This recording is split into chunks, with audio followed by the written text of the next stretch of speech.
오늘 이 말씀을 여러분 잘 아시는 무슨 사건입니까? 선악과 사건입니다. 한 번쯤은 다 들어보셨을 바로 그 사건인데, 오늘 설교 제목과 마찬가지로 정말 하나님이 먹지 말라고 명령하신 그 과일 하나 먹었을 뿐인데, 하나님께서 말씀하신 대로 에덴 동산, 하나님이 마련해 주신 에덴 동산을 쫓겨날 정도로 정말 그렇게 큰 죄냐, 바로 이것에 대해서 우리가 한번 살펴보기를 원합니다. 하나님이 먹지 말라고 분명히 명하신 그 선악과를 먹었다는 그 내포적 의미는 뭐냐?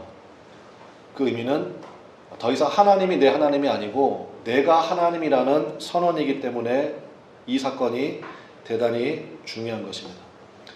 그리고 이것이 저를 비롯해서 여기 앉아있는 모든 분들의 뿌리이기 때문에, 그래서 이것을 우리가 뭐라고 부른다고요? 원죄라고 부릅니다. 그러니까 말 그대로 오리지널 신이라고 부르는 거예요. 근원적인 죄. 모든 사람에게 있는 죄라는 것입니다. 아담과 하와 입장에서 한번 생각해 보기를 원합니다. 여러분 성경을 읽으실 때요, 제가 제 3자의 입장에서 성경을 읽으면 사실은 그게 무슨 얘기인지 잘 와닿질 않아요. 근데 아담과 하와, 우리 인류 최초의 조상이 되는 아담과 하와의 입장에서 이 부분을 한번 이해해 보시면 훨씬 더 이해하시기가 좋겠다, 이런 생각이 좀 듭니다. 한번 생각해 봅시다. 아담과 하와는 하나님이 계신 것을 분명히 압니까? 모릅니까? 분명히 압니다. 그리고 지금 자신들이 누리고 있는 이 환상적인 에덴 동산을 하나님께서 주신 것을 압니까? 모릅니까? 분명히 압니다. 이거 분명히 하나님이 주셨다는 것을 분명히 알아요. 그리고 모든 것을 하나님이 다 주셨지만 하나님이 명령하신 대로 저 동산 중앙에 있다는 것은 뭐냐? 눈에 확 띈다는 거예요. 동산 중앙에 있는 저 선악과를 먹지 말라고 명령하신 것을 압니까? 모릅니까? 알아요. 마찬가지입니다. 많은 분들이 가끔 저한테 와서 목사님 좀 상담하고 싶습니다. 목사님께 좀 상담을 좀 하기를 원합니다. 그 상담을 요청하시면 다 그런 건 아니지만 10중 8구는요, 자신이 답을 아실까요? 모르실까요? 대답 안 하면 설교 안 합니다. 아실까요? 모르실까요? 알고 옵니다. 알고 와요. A하고 B 중에 고민을 해요. A가 하나님의 뜻인 거를 다 알아요. 동산 중앙에 있는 선악과를 먹지 말라, 이거는 다 압니다. 정말 하나님의 뜻이 뭔지 몰랐어요. 정말 몰랐어요. 이런 분은 없습니다. 하나님이요, 얼마나 섬세하신지요, 여러분이 알아들을 수 있는 딱 그 수준으로 대답해 주세요. 그러므로 내가 하나님의 뜻을 전혀 몰라서 그냥 제가 깜빡 실수해서 몰랐네요, 그런 경우는 있겠습니까? 없겠습니까? 절대로 없습니다. 절대로 없어요. 동산 중앙에 있는, 그러니까 누가 봐도 아는 거예요. 그리고 아담도 알고 하와도 알아요. 저거 먹으면 하나님이 뭐라고 말씀하셨느냐? 반드시 죽는다고 하나님께서 말씀하셨습니다. 그런데 오늘 말씀에 있는 것처럼 뱀이 있습니다. 결국 뱀의 유혹에 넘어가서 아담과 하와는요, 하나님의 말씀을 어기고 선악과를 먹게 되었습니다. 뱀이 뭡니까? 뱀은 바로 사탄, 마귀를 상징하는데, 뱀의 유혹은 간단합니다. 뱀의 유혹이 뭐냐면, 뱀이 물어봐요, 아담과 하와에게. 그러니까 보면 아담하고 이야기를 해요, 뱀이 하와하고 얘기를 해요? 하와랑 얘기합니다. 옆에 아담이 있었을까요? 없었을까요? 있었습니다. 성경 원문을 보면요, 아담과 하와 둘이 부부니까 항상 같이 있는 거예요. 아담과 하와가 둘이 같이 있었는데요, 뱀이 하와하고만 얘기해요. 거기서 남자는 조금 자존심이 상하죠. 남자는 단순해가지고요, 남자는 얘기해봐야, 여러분 남편이 결정해봐야 마지막 최종 승인은 누가 하는 거예요? 아내가 하기 때문에, 그러니까 뱀이 그걸 너무 잘하는 거예요. 또 아담하고는 백날 얘기해봐야 소용없어요. 누가 오케이 해야 오케이가 되는 겁니까? 그러니까 남자가 뭐 소리치고 별짓을 다 해도요, 마지막에 결국 사인하는 거는 여자가 하는 거 하더라고요. 그러니까 뱀이 너무 잘하는 거예요. 그래서 여러분, 하나님께서 창조하실 때 여자분들에게 제가 조금 긍지가 될 만한 말씀을 좀 드릴게요. 여자분들이 주눅 드는 게 있어요. 왜냐하면 남자들이 이렇게 얘기하거든요. 여보, 성경 봐봐. 하나님이 누구를 먼저 만드시고 아담을 만드시고 그 다음에 아담이 심심할까봐 여자를 만드신 거야. 그리고 하나님이 여자한테 뭐라고 하셨어? 돕는 배필이라고 하셨어. 그러니까 당신은 나를 옆에서 돕기만 하면 돼. 이렇게 얘기하면요, 여러분이 깜빡 속은 거예요. 그게 아니고 하나님은요, 창조의 순서를 보면요, 점점 뭐라 그럴까요? 이 짐승부터 시작해가지고 연약한 것부터 창조하기 시작하다가 맨 마지막에 정말 하나님의 창조의 모든 힘이 다 들어간 게 그게 바로 누구다? 여자예요. 맨 마지막에 창조한 게 여자입니다. 그래서 여러분, 여자를 남자분들만 대답해 보세요. 여자의 속마음을 알아야 몰라요? 아이고 무시라, 아이고 무시라. 알 수가 없어요. 진짜 아침 다르고 점심 다르고 저녁 다르고요. 알 수가 없는 거예요. 그래서 남자들은 단순하거든요. 근데 여자들은요, 진짜 하나님의 모든 창조의 힘이 다 여자한테 들어있고, 그 다음에 돕는 배필이라는 뜻이 그 뜻이 아니라, 우리 한번 따라해 보겠습니다. 하나님의 강한 오른팔. 원래 뜻은 그거예요. 그러니까 여자를 무시하면 뭐를 무시하는 거예요? 하나님의 강한 오른팔, 도움의 손길을 무시하는 거예요. 그래서요, 여자분이 참 중요합니다. 우리 여자분들만 따라하겠습니다. 내가 정말 중요하구나. 여러분이 정말 중요해요. 제가 말씀드렸죠. 유대인들은요, 누가 유대인이냐? 분명히 흑인인데 유대인이래요. 왜냐? 엄마가 유대인이에요. 분명히 아시아 사람인데 유대인이래요. 엄마가 유대인이에요. 아빠가 유대인이고 엄마가 이방 사람이면 소용없어요. 그건 과정을 거쳐야 돼요. 근데 엄마가 유대인이다 그러면 볼 것도 없이 그 자녀는 무조건 뭐예요? 유대인이에요. 그래서 엄마의 교육이 참 중요합니다. 엄마의 믿음이 중요하고요, 엄마의 기도가 중요해요. 지금 여기 보세요. 여기 딱 앉아, 우리 교회도 남자가 이렇게 적은 편은 아닌데 주위를 잠깐 둘러보세요. 남자가 많아요, 여자가 많아요? 새 삶의 교회는 여러분들 손에 달렸음을 말씀을 드리면서 진짜 제가 겸손하게 다시 한번 부탁을 좀 드려요. 그 뱀이요, 하와하고만 얘기를 하는 거예요. 그 뱀이 이렇게 얘기합니다. 하와야, 하나님이 선악과 먹는 날에는 어떻다고 말씀하셨어? 죽을 수 있다고 그러실 때 벌써 여기서 틀려졌어요. 하나님은 뭐라고 말씀하셨어요? 반드시 죽는다 그랬는데요, 벌써 하와의 마음이요, 죽을 수도 있대, 이렇게 된 거예요. 그 틈을 노려서, 마귀의 뜻이 틈을 노린다는 뜻이에요. 그 틈을 노려가지고 뱀이 이렇게 합니다. 안 죽어. 절대 안 죽어.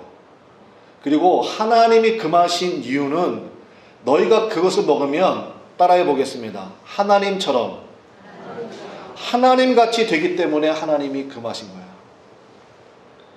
이처럼 마귀는요, 성경을 보시면 마귀는 절대로 여러분을 만지지도 못합니다. 마귀가 여러분 어디 끌고 못 가요. 단 마귀가 할 수 있는 건 한 가지예요. 뭘 할 수 있느냐? 여러분에게 뭐를 넣어줄 수 있습니까? 생각을 넣어줄 수 있어요.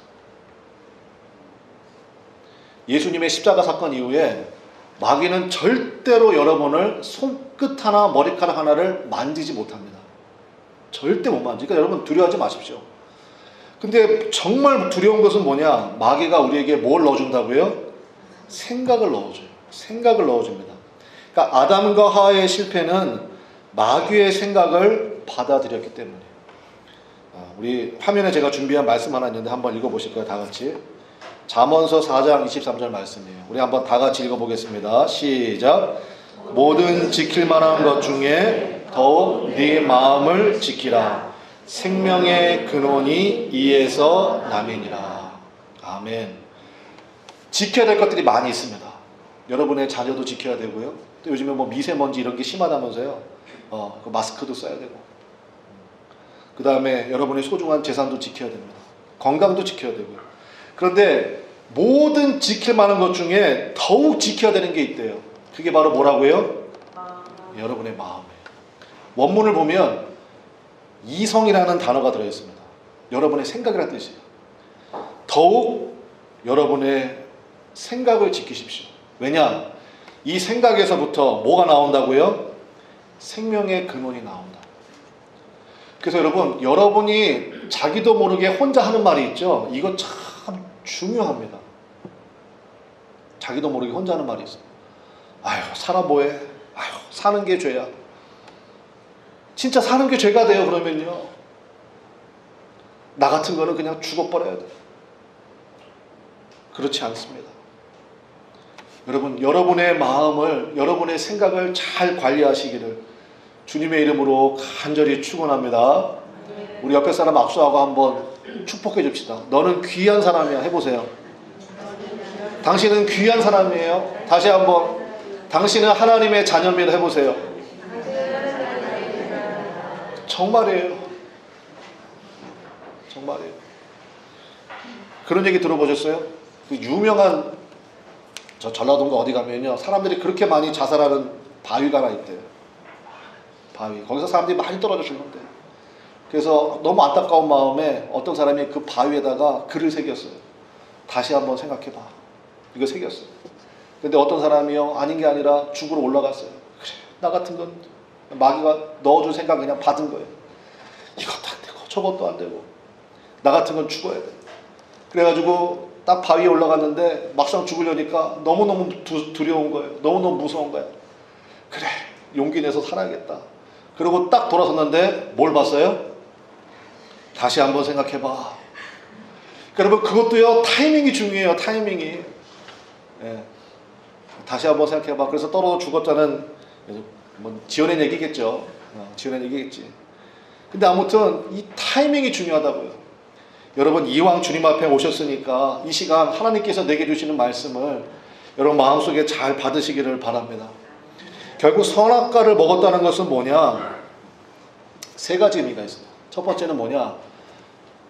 앞서 말씀드린 것처럼 아담과 하와는 하나님이 계신 거 분명히 알거든요. 우리는 가끔 긴가민가 하잖아요. 하나님 진짜 계신가? 근데 아담과 하와는 부인하려면 부인할 수가 없어요. 그럼에도 불구하고 선악과를 먹었다는 것은 뭐냐? 하나님을 자신의 마음에서 내쫓았다는 선언이에요.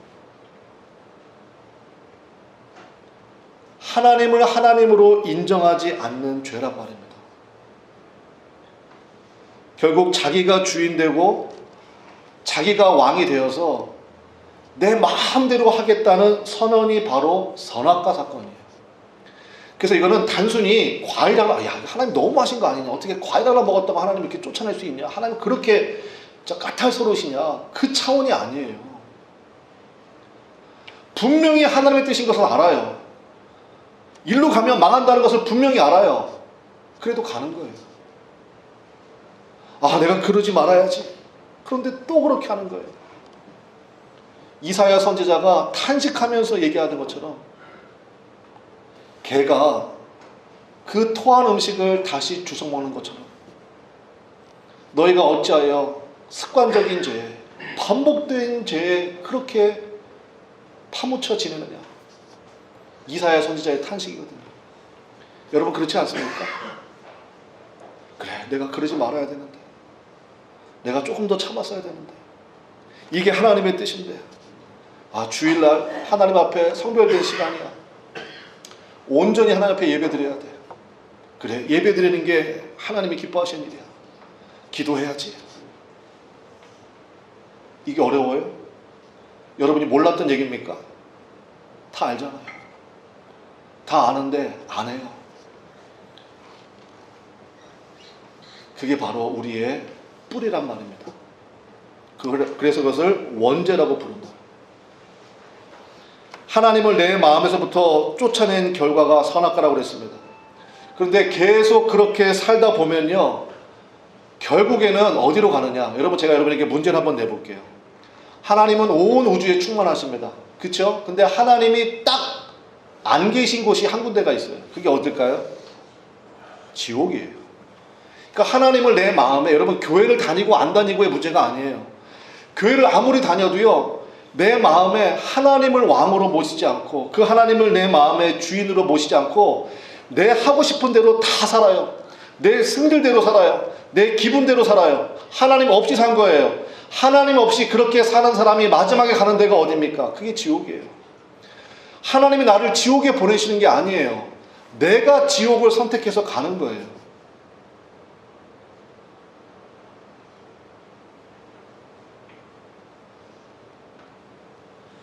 두 가지를 한번 살펴보도록 하겠습니다. 첫 번째는 뭐냐? 내 마음의 왕이 누구냐를 분명히 하셔야 됩니다. 우리 한번 따라해 보겠습니다. 내 마음의 왕이 누구시냐? 둘 중에 하나예요. 여러분 자신이든지 아니면 누굽니까? 하나님이시든지. 마귀는 여러분을 부추길 뿐입니다. 누가복음 18장에 보면 한 청년이 나옵니다. 근데 이 청년이요, 이렇게 얘기해요. 어려서부터 모든 율법을 다 지켰대요. 그리고 부자예요. 돈이 엄청 많았나 봐. 그리고 관원이에요. 그러니까 공무원이란 말이에요. 고위공직자. 그 다음에 젊어요. 그러니까 여러분, 모든 사람이 사실 바라는 거 세 가지를 다 가지고 있는 사람 아니에요? 그죠? 뭐를 가지고 있고, 많은 돈을 가지고 있고, 그 다음에 권력 가지고 있고, 그 다음에 젊대잖아요. 이 세 가지를 다 가지고 있어. 그리고 지금까지 율법을 한 번도 어긴 적이 없대요. 선하게 살아왔대요. 이 청년이 예수님 앞에 왔어요. 근데 예수님 앞에 올 때 한 가지 근심된 질문을 가지고 온 거예요. 무슨 질문을 가지고 왔냐면, 예수님, 제가 이렇게 살아왔는데요. 근데 예수님, 제 안에 구원의 확신이 없어요. 영생의 확신이 없습니다. 주님, 제가 무엇을 해야 영생을 얻을 수 있겠습니까? 정말 근심된 얼굴로 예수님을 찾아온 거예요. 그 청년을 보고 예수님이 귀하게 보셨습니다. 그리고 나서 이렇게 말씀을 주셨어요. 누가복음 18장 22절인데요. 우리 한번 화면에 있습니다. 한번 다 같이 읽어보겠습니다. 18장 22절. 예수님이 그 청년에게 해주신 말씀이에요. 우리는 다 같이 읽어보겠습니다. 시작. 내게 아직도 한 가지 부족한 것이 있으니 내게 있는 것을 다 팔아 가난한 자들에게 나눠주라. 그리하면 하늘에서 내게 보화가 있으리라. 그리고 와서 나를 따르라 하시니. 이 말씀을 여러분이 오해해가지고요, 영생을 얻으려면 내가 가지고 있는 재산을 다 팔아야 되는가 보다. 그게 아닙니다. 혹은 돈이 많으면 천국에 못 가는구나. 그러니까 이제 소위 말하는 이 사쿠라 목사들이 이거 가지고 협박한다고요. 재산 다 내놓으라고 뭐 이런 식으로. 그게 절대 아니에요. 예수님이 지금 이 청년에게 요청하신 것은 딱 한 가지예요. 뭐냐? 사랑하는 청년아, 네 마음의 주인이 누구냐? 그거 물어보시는 거예요. 예수님이 모르실 리가 없잖아요. 예수님이 다 보면 아시잖아요. 이 청년의 마음의 주인은 뭐예요? 돈이에요. 물질이에요. 여러분, 돈 많이 가져보셨습니까? 죄송합니다. 뻔히 없는 걸 아는데 제가. 근데 여러분, 돈 있으면요, 할 수 있는 게 그렇게 많대요. 거의 여러분이 그렇게 간절히 기도하는 거요, 돈 많은 사람들은요, 그냥 할 수 있어요. 이 사람은 돈이 많은 사람이니까 아는 거예요. 예수님이 바로 그 핵심을 지적하신 거예요. 네 마음의 주인은 돈이지. 주인 바꿔야 된다. 주인 바꿔야 된다. 어떤 사람은요, 자기 마음의 주인이 뭐냐? 자존심이에요. 자존심 하나 건드렸다 난리 나요. 여러분 마음의 주인이 누구예요? 뭐예요? 어떤 사람은 자기 자식이에요. 다른 건 다 포기해도 자기 자식은 포기 못해요. 자기 자신이 우상이 된 거예요. 우상. 하나님보다 더 사랑하는 게 우상이잖아요.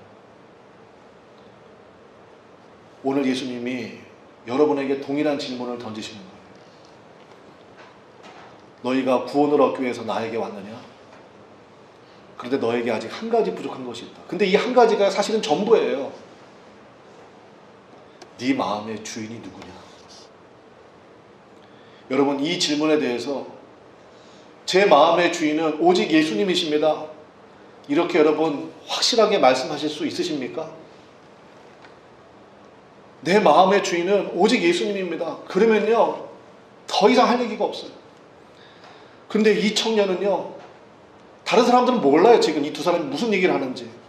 근데 이 청년은 딱 알아듣는 거예요. 그 말씀을 듣자마자 얼굴빛이 굳어졌습니다. 그래서 이 청년은 결국 근심하면서 예수님을 떠났대요. 여러분, 이 청년이 예수님께 왜 왔죠? 무엇을 얻기 위해 왔습니까? 영생을 얻기 위해 왔잖아요. 여러분, 제가 어느 한 분을 얘기를 들었는데요. 이분이 좀 돈이 그렇게 많은 건 아닌데 돈이 좀 많으셨나 봐요. 근데 이분이 나이가 80 중반이 돼가지고요, 암에 걸리셨어요. 그래서 의사가 얘기했어요. 이거는 더 이상 치료가 불가능한 암이라고. 그런데 이분이요, 미국도 갔다 오고 일본도 갔다 오고 암 치료하려고. 그리고 그 많던 돈 다 날리고요, 결국은 빚까지 지게 되는. 그래서 처음에 의사가 얘기한 것보다 1년 반 더 사셨대요. 1년 반. 여러분, 그렇잖아요. 그 1년만 더 살려고요, 사람이 자신에 있는 모든 재산 다 탕진해도 좋다는 거예요. 근데 지금 주님이 네가 가지고 있는 재산 다 팔아서 가난한 사람도 주고 나를 따르라. 그러면 네가 영생을 얻게 되고, 왜냐? 주인 바꾼 거니까. 그리고 하늘에서 너에게 보화가 있을 것이다. 분명히 약속해 주셨잖아요. 근데 안 되는 거예요. 안 되는 거예요. 이 청년은 말은 영생을 갈망한다고 했지만 그 마음의 주인은 결국 돈이었음을, 그거를 드러낸 것입니다. 그래서 예수님을 따르지 못하고 예수님을 떠나버린 거예요. 오늘 여러분들이 정말 귀한 시간 내서 주님 앞에 오셨는데, 여러분, 이 시간 여러분의 마음을 바꿔가시기를 주님의 이름으로 간절히 축원합니다. 주인 바꿔야 돼요. 예수님을 내 마음에 영접하고 그 예수님이 나에게 명령하시는 대로 순종하여 나가겠습니다. 바로 그 은혜가 있어야 된다고요. 네, 두 번째, 우리 한번 따라해 보겠습니다. 나는 죄인입니다. 네, 이 고백이 분명해져야 됩니다. 나는 죄인입니다. 그 얘기 무슨 얘기냐? 하나님, 나는 하나님의 은혜가 필요합니다. 바로 그 고백인 거예요.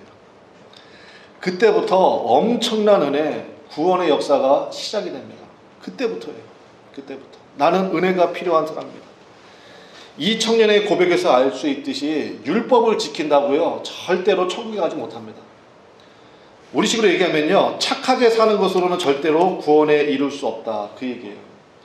팀 켈러라고 하는 목사님이 이것을 이렇게 설명하셨습니다. 율법을 지켜서 구원에 이른다는 것은, 이렇게 설명할 수 있다는 거예요. 여기 세 사람이 있습니다.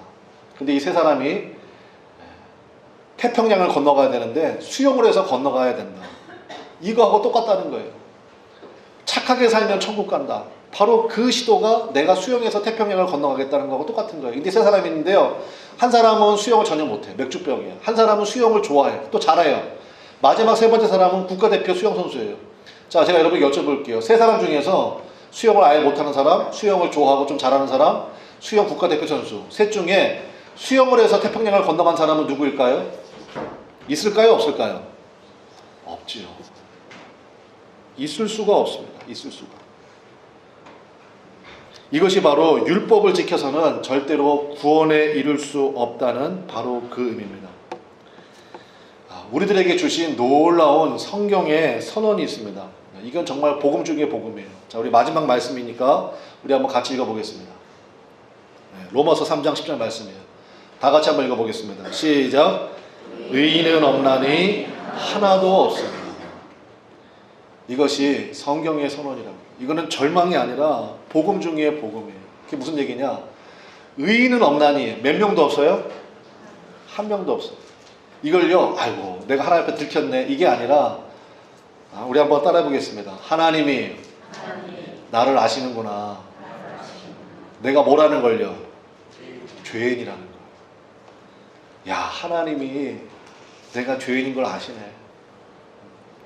내가 은혜가 필요하다는 걸 하나님이 아시는구나. 그게 무슨 얘기예요? 하나님이 나를 의롭게 해주시겠다는 거예요. 하나님이 나를 온전케 해주시겠다는 거예요.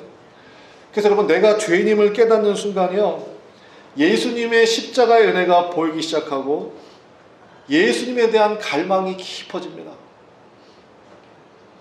그리고 무엇보다도요, 생명의 역사, 예수님을 내 마음에 모시는 그 순간부터 생명의 역사가 내 안에 나타나기 시작해서 죄의 힘이 아니라요, 이제는 따라해 봅시다. 은혜의 힘이 이기기 시작하는 거예요. 은혜의 힘이 나를 압도하기 시작하는 것입니다. 그때부터 어떤 일이 벌어지느냐, 내 안에 뿌리가 있잖아요. 진짜 막 승질대로 한번 하고 싶잖아요. 그런데 주님을 내 안에 모셨어요. 그리고 내가 주님 앞에 고백했어요. 주님, 저 죄인이에요. 저 연약해요. 주님 아시잖아요. 주님, 저를 다스려 주세요. 그때부터 주님이 내 안에서 은혜의 힘으로 역사하신다. 그래서 모든 사람이 사랑스러워지고, 모든 사람이 어떻게 된다고요? 사랑스러워지고. 아이고, 하필이면 만난 게 왼수야. 이렇게 안 된다고요. 모든 사람이 사랑스러워지고요. 그리고 용서가 돼요. 용서가 돼요. 그리고 모든 상황이 감사가 됩니다. 감사가 돼요. 하나님이 다 알고 계시는구나. 네, 말씀의 결론 맺겠습니다. 우리 모두는 아담과 하와처럼 마음으로 하나님을 거부했어요. 그리고 지금까지 내 뜻대로 그렇게 살아왔습니다. 그래서 지옥에 갈 수밖에 없는 죄인이었는데, 바로 그런 우리를 하나님께서 한 번도 포기하지 않으시고 끝까지 나를 찾아오신 거예요. 그래서 지금도 내 마음을 계속 두드리고 계십니다. 여러분, 이제 그 예수님을 여러분 마음속에 영접하시기를 주님의 이름으로 간절히 축원합니다. 예수님, 내 마음에 들어오십시오. 내 주님으로 인해 살기를 원합니다. 그러면 예수님이 나를 이끌어 주세요.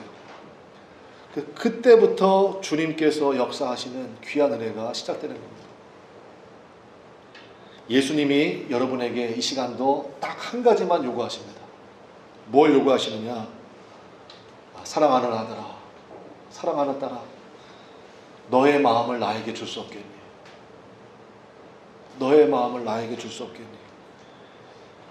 여러분, 예수님께 여러분의 마음을 드리면 그때부터 주님이 여러분 삶의 주인 되셔서 은혜의 힘이 역사하는, 축복의 통로가 되는 귀하고 놀라운 역사들이 여러분의 삶을 통해서 시작되고 나타나게 될 줄로 믿습니다.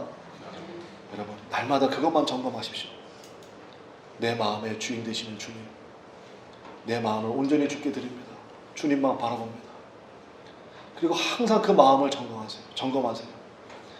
거기서부터 하나님의 귀하고 놀라운 역사를 우리 모두가 누리게 될 줄로 믿습니다.